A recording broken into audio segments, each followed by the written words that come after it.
A graça e a paz de Deus para você que parou para me ouvir mais uma vez. Eu gostaria de compartilhar com você que parou para me ouvir uma palavra que está escrita no Evangelho de João, no capítulo 6.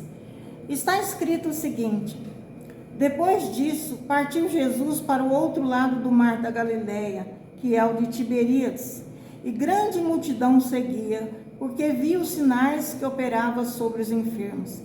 Jesus subiu ao monte e assentou-se ali com os seus discípulos.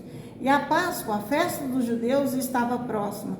Então Jesus, levantando os olhos e vendo que uma grande multidão vinha ter com ele, disse a Filipe: onde compraremos pão para esses comerem? Mas dizia isso para o experimentar, porque ele bem sabia o que havia de fazer. Filipe respondeu-lhe: 200 dinheiros de pão não lhes bastarão, para que cada um deles tome um pouco. E um dos seus discípulos, André, irmão de Simão Pedro, disse-lhe: está aqui um rapaz que tem 5 pães de cevada e 2 peixinhos. Mas que é isso para tantos? E disse Jesus: mandai assentar os homens. E havia muita relva naquele lugar. Assentaram-se, pois, os homens em número de quase 5.000. Jesus tomou os pães e, havendo dado graças, repartiu-os pelos discípulos e os discípulos pelos que estavam assentados. E igualmente também os peixes, quanto eles queriam. E quando estavam saciados, disse aos seus discípulos: recolhei os pedaços que sobejaram, para que nada se perca. Recolheram-nos, pois, e encheram 12 cestos de pedaços dos 5 pães de cevada que sobejaram aos que haviam comido. Vendo, pois, aqueles homens o milagre que Jesus tinha feito, diziam: este é verdadeiramente o profeta que devia vir ao mundo. Amém, amados? Vamos meditar, compartilhar sobre essa porção das Escrituras. Eu acho interessante o modo tão simples, mas tão profundo como o Senhor ensinava os seus discípulos, seus seguidores, como ele vinha edificando, preparando o coração para aqueles que perseverassem, pudessem ser enviados na missão que ele estava em sua mente fazer, né?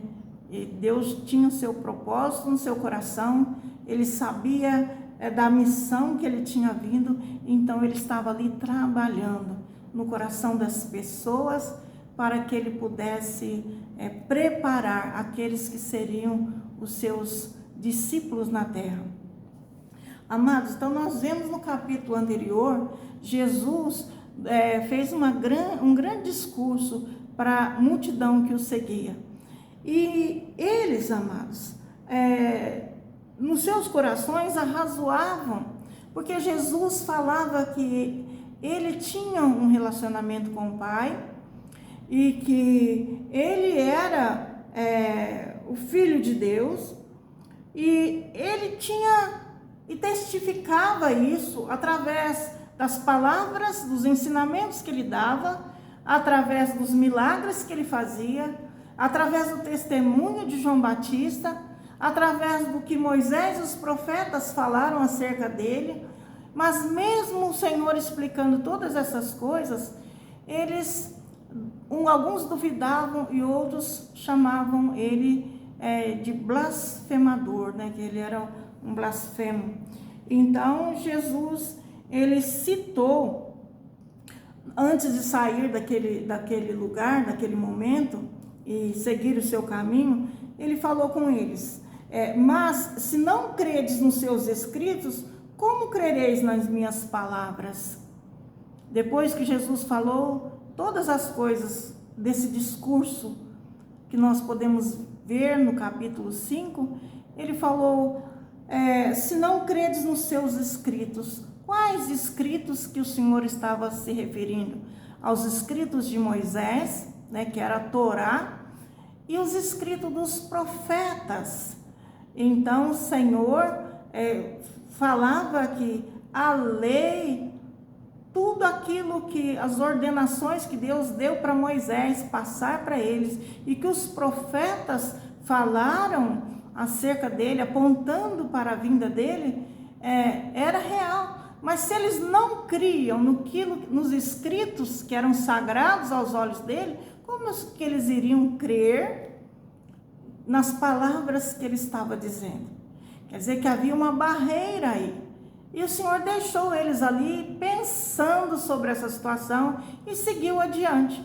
A Bíblia aqui nos fala, no capítulo 6 que nós lemos, que depois disso, partiu Jesus para o outro lado do mar da Galileia, que é o mesmo de Tiberíades. Naquela época, quando Jesus estava presente no mundo, a cidade de Tiberíades ainda não tinha sido fundada.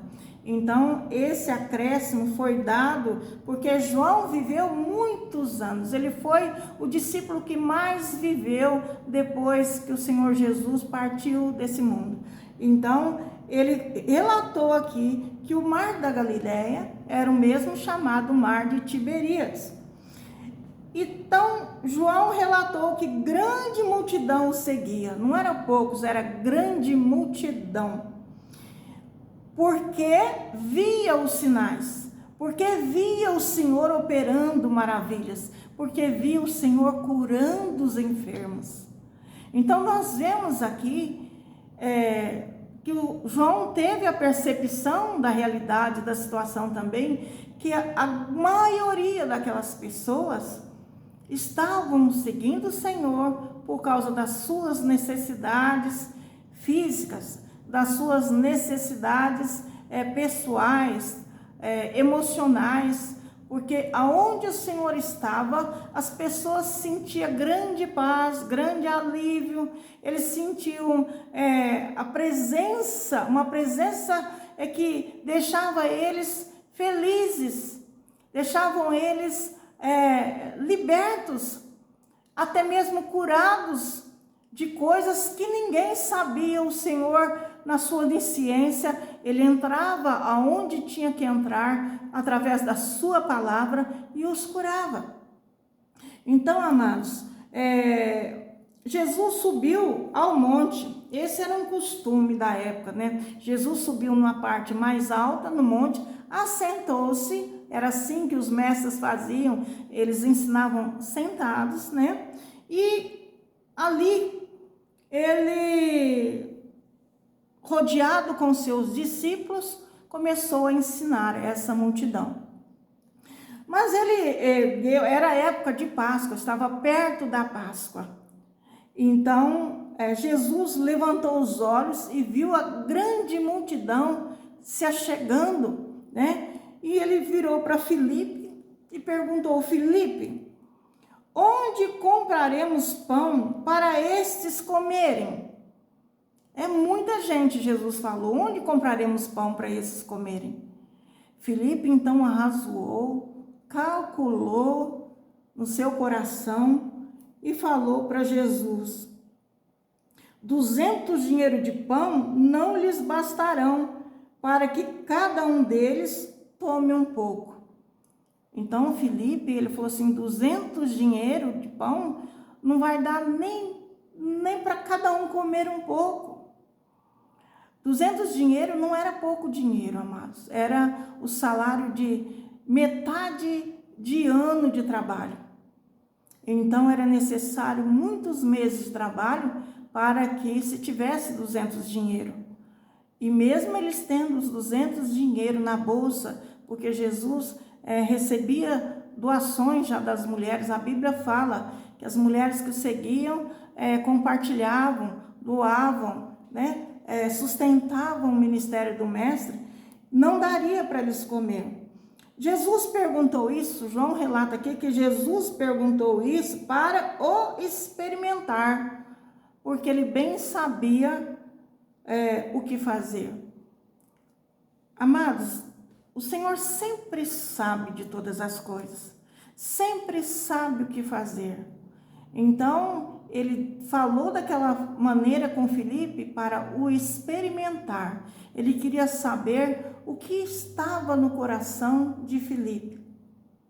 E André, né, vendo, com certeza ali perto, assentados juntos, a Bíblia diz que estavam assentados juntos, e André ouvindo o que Filipe respondeu, ele pegou e falou para o Senhor: mestre, tem aqui um menino, né, um rapaz, com 5 pães de cevada e 2 peixinhos. Quer dizer, eu consegui localizar alguém no meio dessa multidão que tem 5 pães de cevada e 2 peixinhos. Mas, Senhor, como que isso vai bastar? O que é 5 pães para tanta gente? Mais uma vez, o Senhor viu ali travas que estavam no coração dos discípulos que precisavam ser rompidas. Nessa manhã, meu amado, se você abriu esse vídeo, saiba que não é por acaso.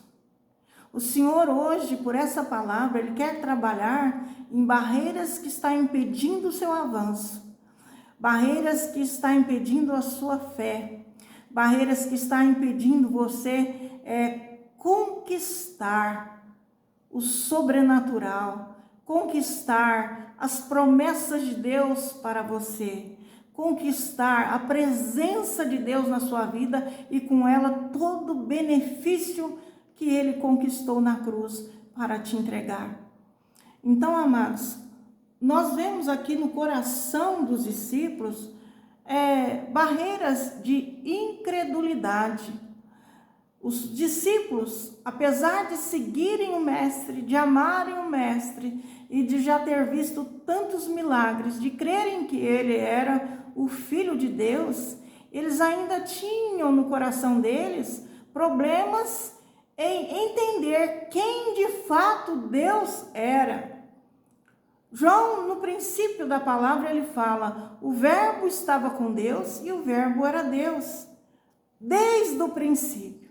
Significa que aquele mesmo Deus, que no abrir da sua boca disse: haja luz, e houve luz, era aquele que estava ali no meio deles, o verbo encarnado. João teve essa visão. Foi o único discípulo que relatou no seu evangelho essa face de Deus, essa verdade tão maravilhosa para que nós pudéssemos crescer na fé em Jesus Cristo, o Filho de Deus. Então, amados, a Bíblia fala para nós que o Filho era o próprio Deus encarnado. Ora, se era o próprio Deus encarnado e Ele teve poder para criar todas as coisas, e eu vou convidar você para fazer uma experiência com você mesmo. Saia para fora da sua casa, vá até um descampado, um lugar que você possa olhar bem, ver os céus, ver as árvores, ver mesmo a cidade, a comunidade onde você mora. Começa a analisar tudo que está criado, tudo que se move, partiu pelo princípio que Deus deu vida a todas essas coisas. Então, amados, se Ele trouxe vida aonde era um caos, aonde estava sem forma e vazio, diz as Escrituras lá no capítulo 1 de Gênesis, e Ele trouxe todas as coisas à existência pelo poder de sua palavra, estava ali com eles o mesmo Deus encarnado, que eles deviam crer de todo o coração, que não havia impedimentos, não havia nada, não há impossível para esse Deus. Então, o Senhor sabia, a Bíblia diz aqui, que Ele bem sabia o que fazer. Ele não tem barreiras para alimentar quem quer que seja. Ele não tem barreiras para suprir as necessidades, qual seja ela na sua vida. Ele não tem barreiras para poder te abrir porta de trabalho. Ele não tem barreiras para curar a sua enfermidade ou a enfermidade de alguém que você ama tanto. Não há barreiras. A barreira que há é a que está no seu coração, na sua mente. E eu chamo essa barreira de incredulidade. E por essa palavra, e no poder que há no nome do Senhor Jesus, eu vou chamar essa barreira de incredulidade e vou dizer a ela nesse momento: incredulidade, no poder que há no nome do Senhor Jesus, eu ordeno que você saia dessa vida agora, em nome do Senhor Jesus. Então, amados, nós temos que guerrear.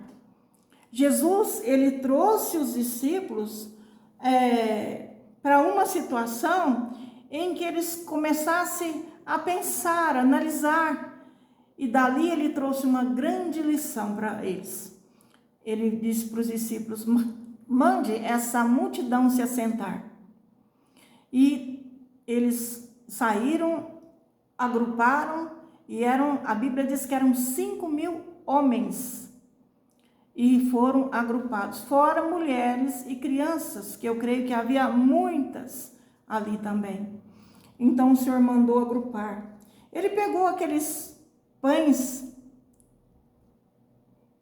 que André levou para ele. Primeiramente, o que ele fez foi levantar os pães, olhar para Deus, olhar para o céu, dar graças. A Bíblia diz que, havendo dado graças, ele repartiu entre os seus discípulos, para que os seus discípulos repartissem a multidão. Enquanto eles estavam repartindo, aquilo se multiplicava. Então, amados, pensa nisso. Enquanto você está dando seus passos de fé, no poder que há no nome do Senhor Jesus, pela palavra liberada na sua vida, pela palavra que o Senhor está falando no seu coração nesse dia, caminhe com fé, persevera. Enquanto você está caminhando, o Senhor está trabalhando. Enquanto você está obedecendo ao mandado do Senhor, ao falar do Senhor, o Senhor está agindo para poder fazer o milagre que você espera. Então, amados, se nós não tivermos uma reação positiva, nós não alcançamos o que está diante de nós.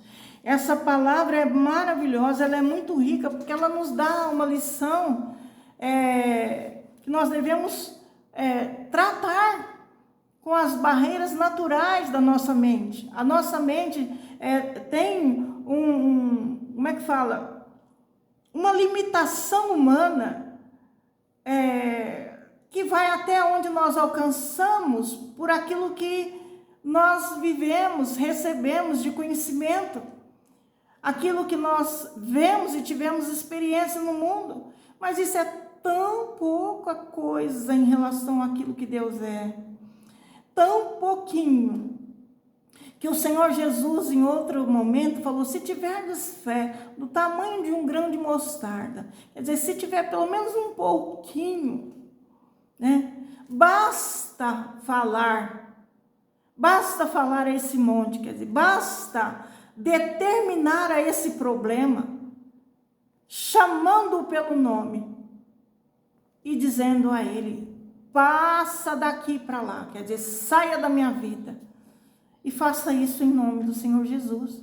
Então, isso é um grande ensinamento que nós devemos ter, devemos conservar e devemos praticar. O Senhor Jesus Cristo, ele depois deu outra lição. Depois dessa maravilha, desse milagre da multiplicação dos pães e dos peixes, que fizeram com que todos se alimentassem e tivessem sua alma saciada, o Senhor Deus ainda deu outra lição. Disse para os seus discípulos: agora recolhe os despojos, quer dizer, recolhe o que sobrou, as sobras, e enche os cestos.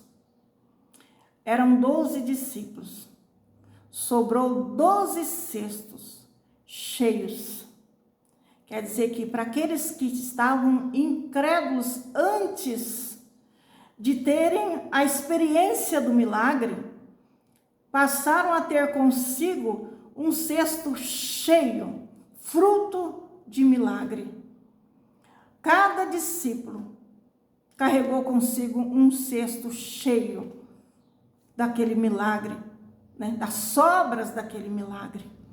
Então, meu amado, creia que nós temos que caminhar com fé na presença de Deus.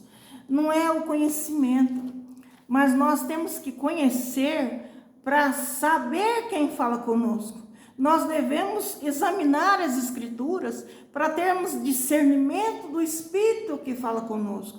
Nós temos que examinar as Escrituras para conhecer o Deus que nós seguimos, para nós fazer da nossa vida algo de oferta para esse Deus, algo que o agrada. Porque se você não o conhece, você não pode agradá-lo. Então pensa nisso, tá? Pensa nisso. Então nós vemos que entre os discípulos que viviam com o Senhor, estavam com o Senhor, entre eles havia pessimismo. Então Deus não fala só a incredulidade, Deus fala ao pessimismo. Como que está o seu coração? Deus te fala nessa manhã. Se você está pessimista, Deus fala para você nessa manhã. Se você está pessimista, clama a mim e saiba que em mim há poder para rechaçar todo o pessimismo que há na sua mente. Amados, nós podemos ver que o Senhor, Ele demonstra para nós que Ele está disposto a caminhar conosco na nossa vida para tirar todos os entraves, todas as barreiras. E se ficamos prostrados, é porque nós não cremos e não vamos a Ele. Senhor, tem misericórdia de mim. Senhor, eu reconheço, eu confesso, a minha mente está tão pessimista, eu não estou conseguindo crer, eu não estou conseguindo alcançar milagres, eu não estou conseguindo alcançar resposta daquilo que o Senhor tem falado. Eu não tenho conseguido alcançar as promessas que o Senhor já liberou sobre a minha vida. Senhor, tira de mim, então, toda incredulidade, tira de mim todo o pessimismo, né? Tira de mim essa escassez da minha vida, para que haja abundância, porque o Senhor veio para nos trazer uma vida de abundância.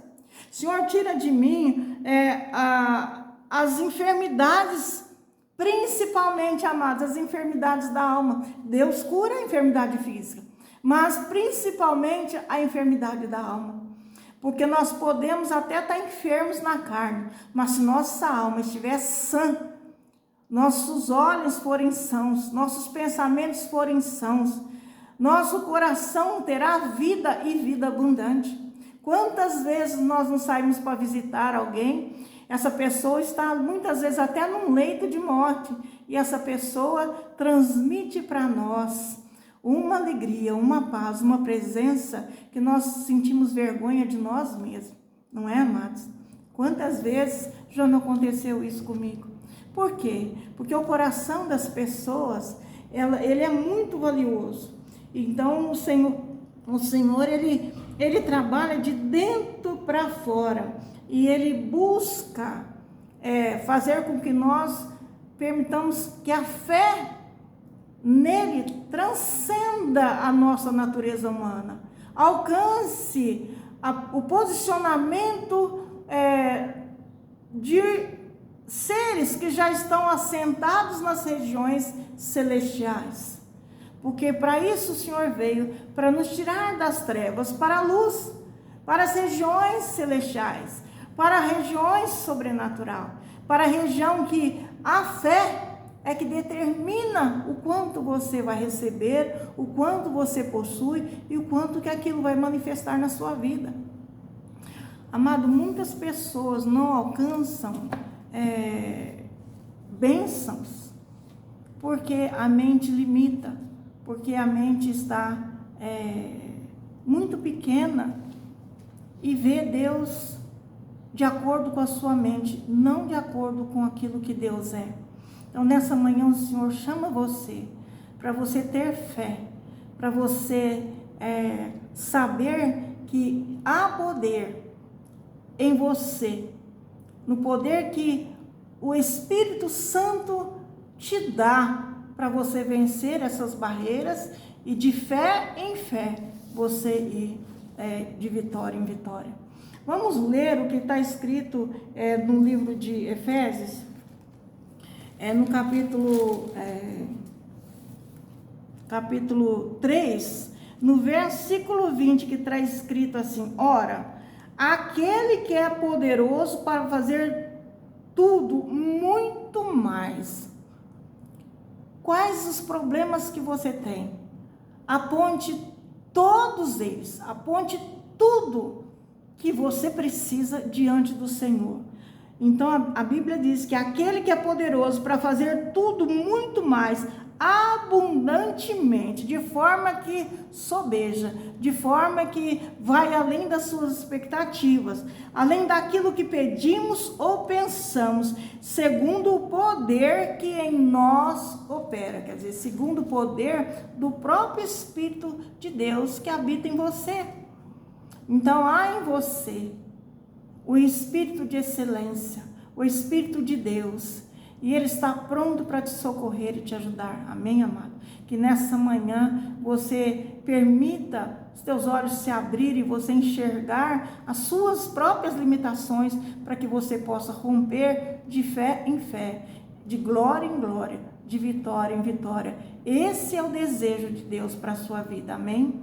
Deus seja louvado. Eu oro para que você tenha uma semana abundante, uma semana de vitória, uma semana em que você possa alcançar essa fé sobrenatural, essa fé em Deus.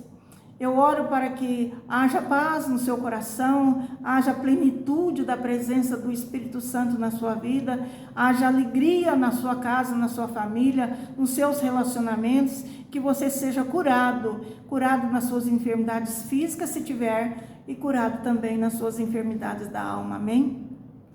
Amado, eu vou te pedir, não esqueça de dar um like, não esqueça de compartilhar, né? Seja um cooperador da obra do Senhor.